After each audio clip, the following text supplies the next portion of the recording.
So, hi, today it's the November 18th, 2021. I'm here with Professor Manuel Lopez, and we're going to be asking him a couple questions about Buddhism. So, the first question I would like to ask, what is your favorite aspect of Buddhism, and how might it differ from other traditional religions? So to me, one of the things that really attracted me when I was early on interested in Buddhism, I got interested in Buddhism when I was in college. So that was over 20 something years ago. And I grew up in Spain, which is a very Catholic country. So I grew up and I went to a Catholic school my whole life. So one of the things that really attracted me of learning about Buddhism is that it had this practical aspect, that this experiential aspect that I felt that it was missing in the tradition I grew up. And that was connected to meditation, right? Like in the Catholic tradition, you kind of go to church and there's prayer and there's ritual. There were all these components to it. But to me, at that time, when I got interested in it, I felt there was a lack of self-reflection. Like, how can I explore myself using certain tools? And I thought Buddhism had those tools, and I had them for a long time. So meditation was the thing that really attracted me to Buddhism early on, right? That was very early on. Later on, I discovered many other things, but it was that aspect of the tradition, which actually, when I spent time in Asia studying, like I spent many years in Nepal and in Tibet, and I spent a lot of time with the Jesuits, which is also a Catholic order. And that was one of the things that they also felt was very interesting about Buddhism. Like, they were able to use meditation and incorporate some of the practices to their Catholic practice. So, meditation, that was the thing that attracted me earlier. And would you say about meditation, it's kind of like a form of independence because everyone can meditate like a certain way and everyone can kind of follow like their own path?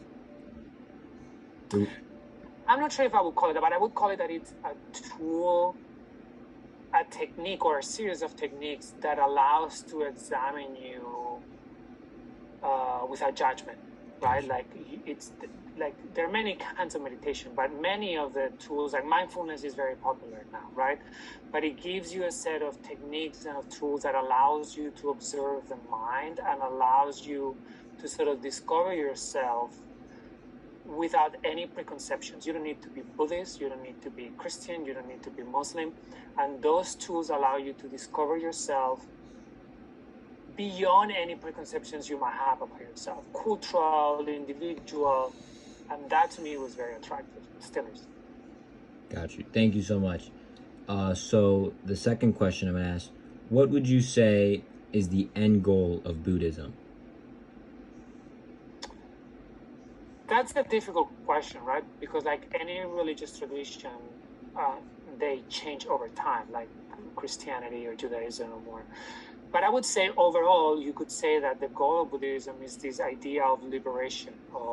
It's an idea of salvation, but the idea is you liberate yourself from what they think is this cycle of birth and rebirth in the world, right? So when you are able to liberate yourself from that, that's the idea of salvation. They call it enlightenment, but that's sort of the general idea.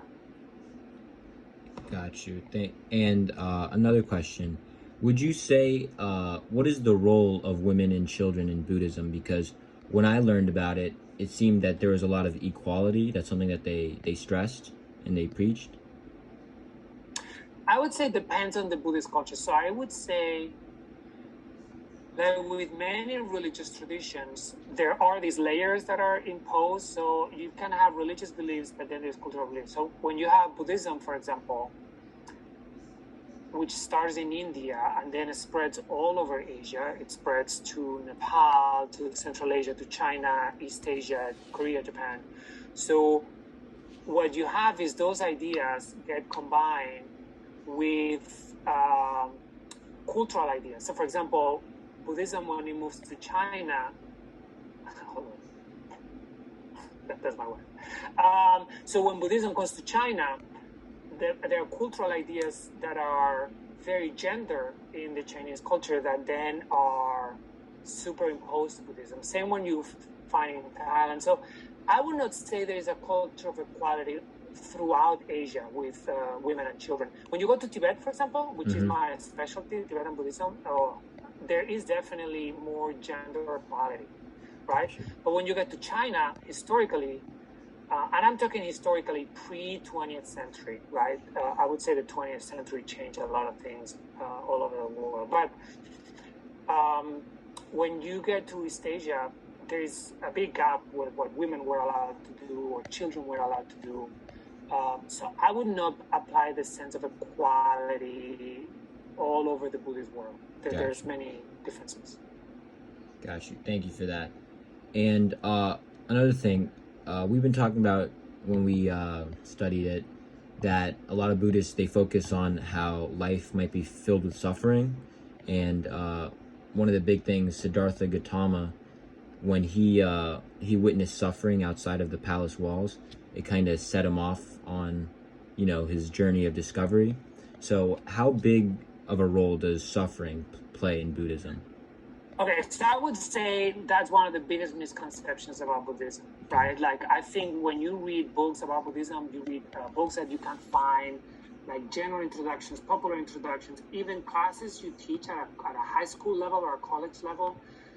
That's one of the things you would hear a lot, that Buddhism, the first noble truth is that Buddhism is suffering, but that is a big misconception. There's a long history about why is that, the way it was translated into English, right?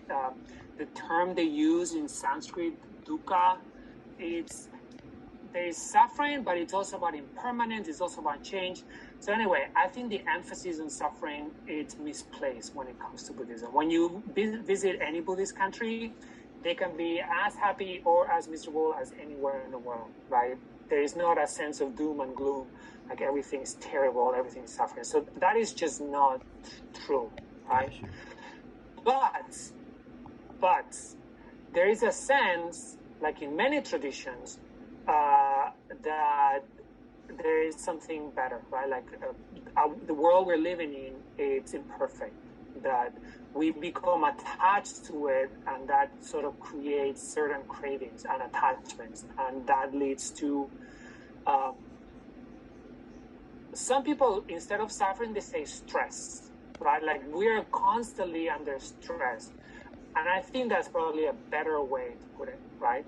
Christianity, by the way, you could say the same. Like, they think this world is terrible and everyone is waiting for the next life, right, where everything is going to be perfect, right?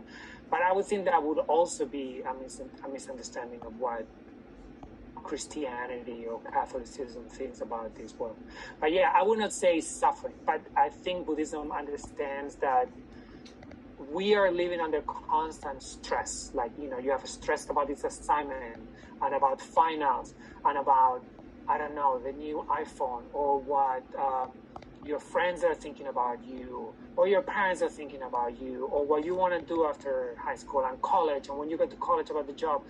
So that stress, that sort of rat race, that's something that Buddhism really focuses, because they're going to say, what for, right? I mean, you're always running after something, and sometimes you don't even know why. So that's the stress, but they would not say that it's, oh my God, I'm always suffering about everything.